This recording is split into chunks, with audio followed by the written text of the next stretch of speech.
இப்போ உடம்பு எப்படிப்பா இருக்கு? நல்லாதான் மாமா இருக்கேன். எந்த பிரச்சனையும் இல்ல. ஏதாவது பிரச்சனை இல்ல ஏதாவது வலிக்குதுன்னா சொல்லுப்பா. இன்னும் 2 நாள் கூட இருந்து ஹாஸ்பிட்டல்ல என்ன ஏதுன்னு பாத்துட்டு போலாம். அதெல்லாம் ஒண்ணும் இல்ல மாமா, நான் நல்லாதான் இருக்கேன். ஏதாவது வலிக்குதுன்னா சொல்லிடுடா வெற்றி. அத்தைக்கு மாமாக்கும் கஷ்டம் கொடுக்கறோன்னு எதையும் மறைச்சிடாத. இல்ல அத்தை, அதெல்லாம் எந்த பிரச்சனையும் இல்ல. நாம வீட்டுக்கு கிளம்பலாம். சரிப்பா, விஷ்ணு பில்லு வாங்கிட்டு வந்ததும் அதை கட்டிட்டு அப்படியே நம்ம வீட்டுக்கு கிளம்பிடலாம். சரிங்க மாமா. பெரியப்பா, போய் பில்லு கட்டிட்டு வந்துடலாமா? சரிப்பா, வா போலாம். டேய் வெற்றி, இங்கே இருடா, நானும் பெரியப்பாவும் போய் பில் கட்டிட்டு வந்துடுறோம். சரி விஷ்ணு. என்னது, அத்தை நம்மள பாக்குற பார்வையே சரியில்லை. அத்தை, ஏன் அப்படி பாக்குறீங்க? இல்லடா, எனக்கு ஒரு சந்தேகம். அத கேட்கலாமா வேணாமான்னு யோசிச்சுட்டு இருக்கேன். சந்தேகமா? என்ன சந்தேகம்? இல்ல, உன்னை பார்க்க புதுசா பொண்ணுங்களா வராங்களே, அத எப்படின்னு எனக்கு சந்தேகம். நான் நினைச்சேன் என்னடா என்ன யார் எதுவுமே அந்த பொண்ணுங்களை பத்தி கேட்காம இருக்காங்களேன்னு நினைச்சேன். கரெக்டா அத்தை கேட்டுட்டாங்க. மத்தவங்க கேட்டா கூட சமாளிச்சிடலாம், ஆனா அத்தை கிட்ட எதையுமே சமாளிக்க முடியாதே. வேற வழி இல்ல, சமாளிச்சு பாப்போம். அதான் கேட்கலாமா வேணாமா கேட்கலாமா வேணாம்னு சொல்லிட்டு கேட்டுட்டீங்கல்ல, இனி என்ன சந்தேகம்? அதான்டா, என் சந்தேகத்தை தீர்த்து வை. அந்த பொண்ணுங்க யாரு? ஒன்ன பார்க்க எதுக்காக வரணும்? ஐயோ அத்தை, அது என் கூட காலேஜ்ல படிக்கிற பிள்ளைங்க. எனக்கு ஒரு ஆக்சிடென்ட்னு சொன்னோன்னே பார்க்க வந்திருக்காங்க. இல்லையே, என் சந்தேகம் இன்னும் தீரல. இதுல என்ன சந்தேகம் இருக்கு? கூட படிக்கிற பையனை பார்க்க வரக்கூடாதுன்னு சட்டம் இருக்கா? சட்டம்லாம் இல்லடா, ஆனா இத்தனை வருஷம் உன்னை பார்க்க வராத, உனக்கு ஃப்ரெண்ட்ஸா இல்லாத பிள்ளைங்க இப்ப பார்க்க வருதுங்களா? எனக்கு உன் மேல சந்தேகம் தான்டா. ஐயோ கடவுளே, நான் இப்ப என்ன பண்றது?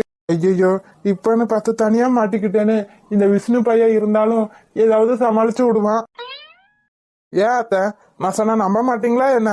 அது என் கூட படிக்கிற பிள்ளைங்க தான். வேணும்னா விஷ்ணுவை கேட்டு பாருங்களே. ஆமா, விஷ்ணு நாப்ல ஒழுக்கமாக்கும். நீ அவனும் கூட்டு கலவாணிங்க தானடா. அது கூட்டு கலவாணியா? நான் இவனுக்கு கூட்டு கலவாணியா? மெயின் கலவாணியா அவன் தான். அவனை விட்டுட்டு என்னையும் சேர்த்து திட்டுறாங்களே. என்னடா கொடுமை இது. இதோ விஷ்ணுவே வந்துட்டான். நீங்க வேணா விஷ்ணு கிட்ட கேட்டு பாருங்க. ஏண்டா விஷ்ணு, அவங்க என் கூட படிக்கிற பிள்ளைங்க தானே. எனக்கு ஆக்சிடென்ட் ஆயிடுச்சுன்னு சொல்லவும் தானே அவங்க பார்க்க வந்திருக்காங்க. ஐயோ, இப்ப நம்ம பக்கம் தள்ளி விடுறானே, என்ன சொல்றது? முழுங்கடா முழுங்க. இப்படி 2 பேரும் திருன்னு திருட்டு பையங்க மானியே முழுங்க. சரி விடுங்க பெரியம்மா, ஏதோ பொண்ணுங்க பார்க்க வந்துட்டாங்க. கூட படிச்ச பிள்ளைங்களா இருக்கலாம், இல்ல ஃப்ரெண்ட்ஸா இருக்கலாம். அதுக்காக அவனை போய் சந்தேகப்படுறதா?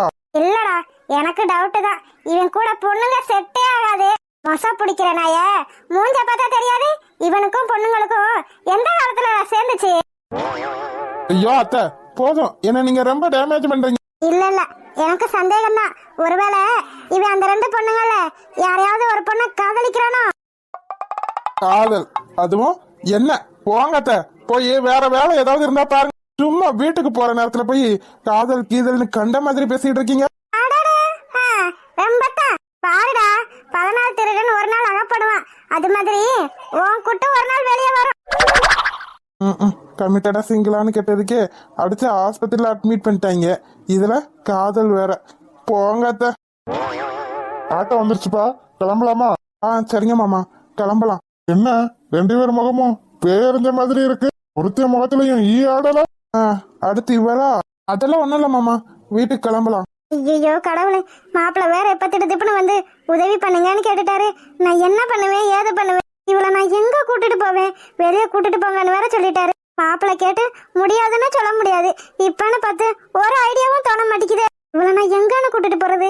எதுக்குன்னு சொல்லி கூட்டிட்டு போறது? நான் கூட்டிட்டு போறேன்னு சொன்னா இந்த மனசை விட்டே தொலைய மாட்டாரே. இப்ப என்ன பண்றது? இவளை வேற இன்னும் காணோம். எங்கதான் போய் தொலைஞ்சாலும் தெரியல. அம்மா வாடி ரோகிணி, உன்னதான் இவ்வளவு நேரம் எதிர்பார்த்து காத்துட்டு இருந்தேன். ஏண்டி இந்த இருக்க வாழத்தப்புக்கு வர்றதுக்கு உனக்கு இவ்வளவு நேரமா? ஐயோ அம்மா, எதுக்காக இப்ப காய்ச்சி முச்சுன்னு கத்திட்டு இருக்க? அதான் வந்துட்டேன்ல, அப்புறம் என்ன? ஏண்டி மாப்பிள்ள உங்ககிட்ட ஏதாவது சொன்னாரா என்ன? அவரா? சொன்னாரே. என்னடி சொன்னாரு? அவர் சொன்னது இருக்கட்டும். இப்ப நீ எதுக்காக என்ன இங்க கூப்பிட்ட? ஏண்டி இப்படி திடுதிப்புன்னு வந்து அவளை எங்கேயாவது கூட்டிட்டு போங்க அத்தானா? நான் எங்கடி கூட்டிட்டு போறது? எனக்கு இப்பன்னு பார்த்தா ஒரு ஐடியாவும் வர மாட்டேங்குது. அதான் உங்ககிட்ட ஏதாவது கேட்டு பார்க்கலாமேன்னு கூப்பிட்டேன். அது மட்டும் இல்ல, உன் அப்பனை பத்தி உனக்கு நல்லாவே தெரியும். அந்த ஆள் இருக்கும்போது அவளை எங்கேயுமே கூட்டிட்டு போக முடியாது. ஏன்னா முன்னாடியே கூட்டிட்டு போன அனுபவம் அவங்களுக்கு தெரியும். அதனால என்ன நம்பி எங்கேயுமே அனுப்ப மாட்டாரடி. ஆமா, அது உண்மைதான். உன்னை நம்பி அப்பா அவளை எங்கேயுமே அனுப்பி வைக்க மாட்டாரு. அதனால தாண்டி எனக்கு ஒண்ணுமே புரியல, என்ன பண்றதுன்னு தெரியல. நீ ஏதாவது ஐடியா இருந்தா குடுடி ரோகிணி. ஐயோ அம்மா, எனக்கும் இப்பன்னு பார்த்து ஒரு ஐடியாவும் வர மாட்டேங்குது. என்ன பண்ணணும்னு எனக்கும் தெரியல. மாப்பிள்ள சொன்ன 2 நாள்ல ஒரு நாள் முடிஞ்சிருச்சு.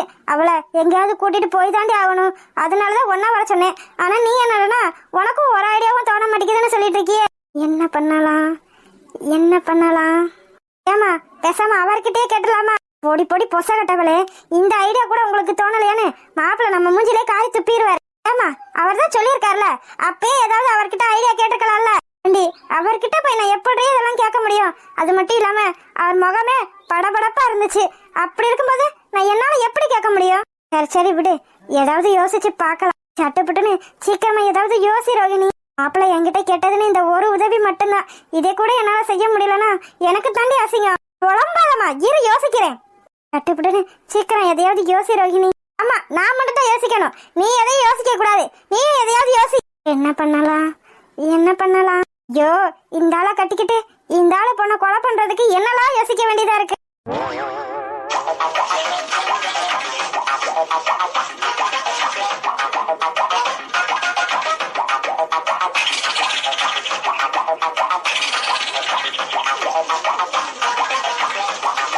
என்னம்மா, ஏதாவது ஐடியா வந்துச்சா என்ன? இல்லடி, ஒரு ஐடியாவும் வரல.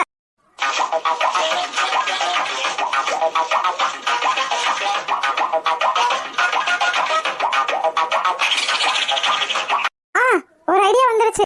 என்னம்மா, என்ன ஐடியா? அது ஏண்டி அவளை ஆள் வச்சுக்கொள்ளணும்? உன் அப்பா இல்லாத நேரத்துல பேசாம அவ துணி காய போடுற நேரத்துல அவளை தள்ளி விட்டு நாமளே கொண்டுட்டா என்ன?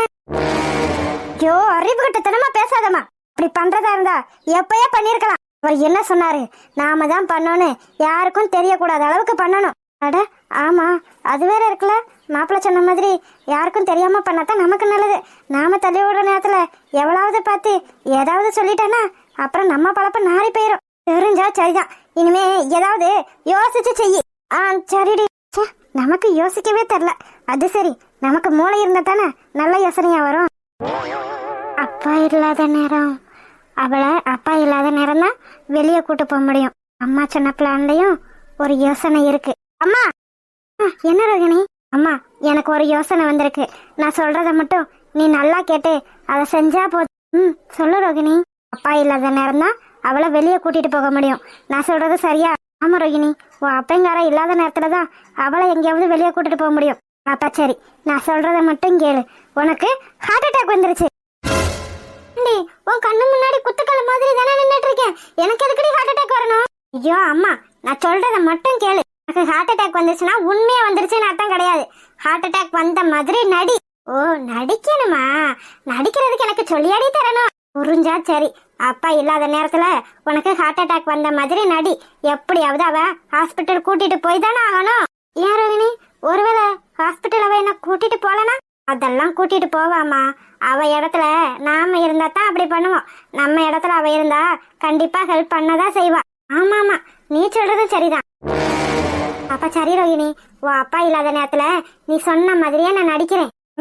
சரிம்மா, நடிக்கிறேன்னு தெரியக்கூடாது. நடிக்கிறேன்னு தெரியாத அளவுக்கு பெர்ஃபார்மன்ஸ் இருக்கணும். புரியுதா? புரியுது ரோகிணி. அப்புறம் மாப்பிள்ள கிட்ட இத பத்தி நீ சொல்லிரு. அதான் நீ பிளானை எக்ஸிக்யூட் பண்ணுமா. அப்புறம் பாத்துக்கலாம். அவளை வீட்டை விட்டு கிளப்பி வெளியே கூட்டிட்டு போ. அதுக்கப்புறம் மத்த வேலையெல்லாம் அவர் பார்த்துப்பாரு. என் நிம்மதியையும் என் புருஷனோட நிம்மதியையும் கெடுத்துட்டு அவ விஷ்ணுவை கல்யாணம் பண்ணிக்கிட்டு சந்தோஷமா வாழுவா. அதை பார்த்துட்டு நாங்க பேசாம இருக்கணுமா? இத மட்டும் எங்களுக்காக செய், அது மட்டும் போதும். சரி ரோகிணி, அப்ப நான் போய் எல்லா வேலையும் ஆரம்பிக்கிறேன். நீங்க மத்தத பாத்துக்கங்க. சரிம்மா, இப்ப நீ கிளம்பு. மத்ததெல்லாம் நாங்க பாத்துக்கிறோம். ஏய் துளசி, உனக்கு இந்த ஜென்மத்துல எங்க கையால தாண்டி சாவு. ஐயோ கடவுளே, இந்த பையன் ஒரே பிடிவாதமா எனக்கு கல்யாணமே வேணான்னு சொல்லிட்டு இருக்கானே. இப்ப நான் என்ன பண்றது? தாமரை கேட்டா நான் என்ன பதில் சொல்றது? இவனை வச்சுக்கிட்டு எனக்கு கையும் ஓட மாட்டேங்குது, காலும் ஓட மாட்டேங்குது. வயசான காலத்துல ஒரு குழந்தைய வச்சுக்கிட்டு இவங்கிட்ட நான் படுற பாடு இருக்கே. ஐயோ தாமரை, என்ன நீ மாப்பிள்ளை கிட்ட கல்யாணத்தை பத்தி பேசிட்டீங்கல்ல?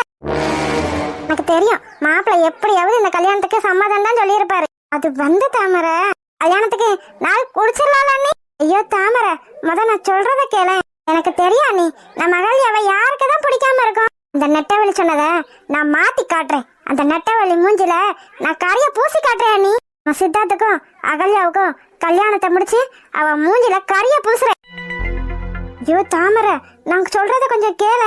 அண்ணா நீ என்ன யோசிக்கிறீங்க? ஓ, நகை நட்டு பண்ட பாத்திரம் செய்முறையெல்லாம் பத்தி யோசிச்சுட்டு இருக்கீங்களா? என்னடா இவளுக்கு 2 பேரும் நம்ம வீட்லயே தான் இருக்காளுங்க. எப்படி செய்முறை செய்வாளுங்க, நகை நட்டு எடுப்பாளுங்க, பண்ட பாத்திரம் எடுப்பாளுங்க, அதெல்லாம் யோசிச்சுட்டு இருக்கீங்களா? நீங்க அதை பத்திலாம் எதுவும் யோசிக்காதீங்க அண்ணி. என் பொண்ணுக்கு என்னென்ன செய்யணுமோ அதையெல்லாம் தடபடலாம் நான் செய்வேன் அண்ணி. ஐயோ தாமரை, நான் அதை பத்தி ஒன்னும் பேசல. என்ன, எதை பத்தி அண்ணி யோசிச்சுட்டு இருக்கீங்க? அது வந்து தாமரை, சித்தார்த்து என்ன சொன்னானா, என்ன சொல்லியிருப்பாருன்னு எனக்கு தெரியாதா அண்ணி? மாப்பிள்ள சும்மா விளையாட்டுக்குத்தான் நம்ம அகல்யா வேணான்னு சொல்லியிருப்பாரு. ஏன் கல்யாணமே வேணான்னு சொல்லியிருப்பாரு. நீங்க பேசும்போது அவங்க பேச்ச மறுத்து பேசுவாரா என்ன? ஐயோ கடவுளே, இவ என்ன பேசவே விட மாட்டேங்கிறாளே. இவகிட்ட நான் எப்படி சொல்லுவேன் சித்தார்த்துக்கு கல்யாணமே வேணாமான்னு? கடவுளே, 2 பேத்துக்கும் நடுவுல மாட்டிக்கிட்டு நான் தான் முடிச்சிட்டு இருக்கேன். பாரு தாமரை, நான் சொல்றத கேளு. நீ என்ன சொல்ல வரீங்கன்னு எனக்கு புரியுது அண்ணி. என்னடா இவளை நம்ம பையனுக்கு கல்யாணம் பண்ணி வச்சா நம்மள நல்லா பாத்துக்கிறவாளா என்னமோ அப்படித்தானே யோசிச்சுட்டு இருக்கீங்க? அதெல்லாம் இல்ல தாமரை. ஐயோ அண்ணி, நீங்க அதை பத்தில எதுவும் கவலைப்படாதீங்க. அந்த குழந்தையும் சரி, உங்களையும் சரி, மாப்பிள்ளையும் சரி, நாங்க நல்லா பாத்துக்கிருவோம். நீங்க எதை பத்தியும் நினைச்சு கவலையே படாதீங்க. தாமரை, என்ன கொஞ்சம் பேச விடுறியா? ஆமலை கொஞ்சம் ஓவரத்தான் போறோமோ? சரி சொல்லுங்க அண்ணி. பாரு தாமரை, நான் சித்தார்த்து கிட்ட எவ்வளவோ பேசி பார்த்துட்டேன். ஆனா அவனுக்கு கல்யாணமே வேணான்னு முடிவு பண்ணிட்டேன்னு சொல்றான். என்ன சொல்றீங்க அண்ணி? ஆமா தாமரை, நான் எவ்வளவோ சொல்லி பார்த்துட்டேன். ஆனா என் பேச்ச துளி அளவு கூட கேட்கவே மாட்டேங்கிறான். என்ன பேசிட்டு இருக்கீங்க நீங்க? நீங்கதான் அவனை பெத்த அம்மா. நீங்க சொல்றத அவன் கண்டிப்பா கேட்டுதான் ஆகணும். நீ சொல்ற மாதிரி அவன்கிட்ட என்னால சொல்ல முடியலையே. பாரு தாமரை, நான் சொல்றேன்னு தப்பா மட்டும் நினைச்சுக்கிறாத. சித்தார்த்து ஒரு முடிவு எடுத்துட்டா அதுல இருந்து எந்த சூழ்நிலையிலையும் அவனோட மனசை மாத்திக்கிறவே மாட்டான். அதனாலதான் சொல்றேன், அகல்யாவுக்கு நம்ம வேற மாப்பிள்ளை பார்க்கலாம்.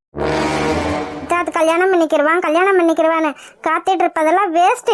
நான் சொல்றத கேளு தாமரை, அகல்யாக்கு நானே ஒரு நல்ல பையனா, வசதியான பையனா பார்த்து கல்யாணம் பண்ணி வைக்கிறேன். இப்ப புரியுதா நீ? எனக்கு இப்ப புரியுது. எல்லாம் சித்தார்த்து பேசல, உங்க மனசுல இருந்து வர்றது. தாமரை, என்ன பேசிட்டு இருக்க நீ? எனக்கு இப்பதானே புரியுது உங்க சுயரூபம் என்னன்னு. சித்தார்த்துக்கு என் பொண்ணை பிடிக்கலன்னு நீங்க சொல்றதெல்லாம் பொய். உங்களுக்கு தான் நீ என்னையும் பிடிக்கல, என் பொண்ணையும் பிடிக்கல. ஐயோ தாமரை, இப்பதான் நீ உங்க சுயரூபம் என்னன்னு எனக்கு தெரிய வருது. சொல்லப்போனா நீங்க உங்க பையன் கிட்ட பேசவே இல்லை. தாமரை, என்ன பைத்தியக்காரி மாதிரி பேசிட்டு இருக்க? நான் எத்தனை தடவை சொல்றது, சித்தார்த்து கிட்ட நான் எவ்வளவோ கெஞ்சி பார்த்துட்டேன். இல்ல, நீங்க சொல்றது எல்லாமே பொய். நீங்க சித்தார்த்து கிட்ட இந்த கல்யாண விஷயமா பேசவே இல்ல. தாமரை, உன் கண்ணு முன்னாடி தானே நெட்டவழி அன்னைக்கு அவங்கிட்ட பேசிட்டு இருந்தா. என்ன சொல்லிட்டு போனா? அவ பேசுறத விடுங்க.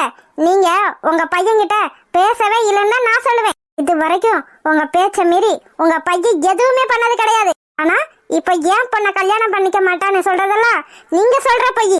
தாமரை, இதுக்கு மேல உன்கிட்ட எடுத்து சொல்றதுக்கு எனக்கு தெம்பு இல்ல. வயசான காலத்துல என்னால ஒரு அளவுக்கு தான் முடியும். இந்த ஜென்மத்துல அவனோட உலகத்துல நானு அவனோட பொண்ணு அவன், அவ்வளவுதான். இனிமே ஒரு பொண்ணை என் மனசால கூட நினைச்சு பார்க்க முடியாதுன்னு அவனே சொல்லிட்டான். வேணும்னா நீ ஏன் அவங்கிட்ட பேசி பாரு, நான் வேணான்னு சொல்லல. எப்படி அண்ணி உங்க பையன்கிட்ட என்னால பேச முடியும்? என் பொண்ணுனா நான் பேசுவேன். பாருங்க, நீங்க நினைச்சா உங்க பையனோட மனச மாத்த முடியும். கரைப்பார் கரைச்சா கல்லும் கரையுன்னு சொல்லுவாங்க. அது எப்படி நீங்க சொல்லி உங்க பையன் கேட்காம இருக்க முடியும்? ஐயோ தாமரை, உங்ககிட்ட நான் இதுக்கு மேல எப்படி எடுத்து சொல்றதுன்னு எனக்கும் தெரியல. இதுக்கு மேல உங்ககிட்ட பேசி ஒரு பிரயோஜனமும் இல்ல அண்ணி. இந்த ஜென்மத்துல இந்த வீட்டு மருமகன்னா அது என் பொண்ணு மட்டும்தான். அத யாராலையும் மாத்த முடியாது. ஏன் நீங்களே நினைச்சா கூட மாத்த முடியாது. இதுக்கு மேல இத பத்தி இந்த அண்ணி கிட்ட கெஞ்சி ஒரு பிரயோஜனமும் இல்ல. இது சும்மா வெத்து வேட்டு. இனிமே நாம இந்த விஷயத்துல பொறுமையா இருந்து ஒரு பிரயோஜனமும் இல்ல. இனிமே நாம நம்ம வேலையை காட்டிட வேண்டியதான். ஐயோ கடவுளே, இதுக்கு மேல என்னால என்ன பண்ண முடியும்? என்னால முடிஞ்ச அளவுக்கு என்னென்ன பண்ணணுமோ எல்லாத்தையும் பண்ணிட்டேன். எல்லார்கிட்டையும் பேசி பார்த்துட்டேன். அவன் பிடிவாதமா இருந்தா அதுக்கு நான் என்ன பண்ண முடியும்? என்னால முடிஞ்ச அளவுக்கு எவ்வளவோ எடுத்து சொல்லி பார்த்துட்டேன். ஆனா சித்தார்த் ஒரு துளி கூட அசைகிற மாதிரி எனக்கு தெரியல.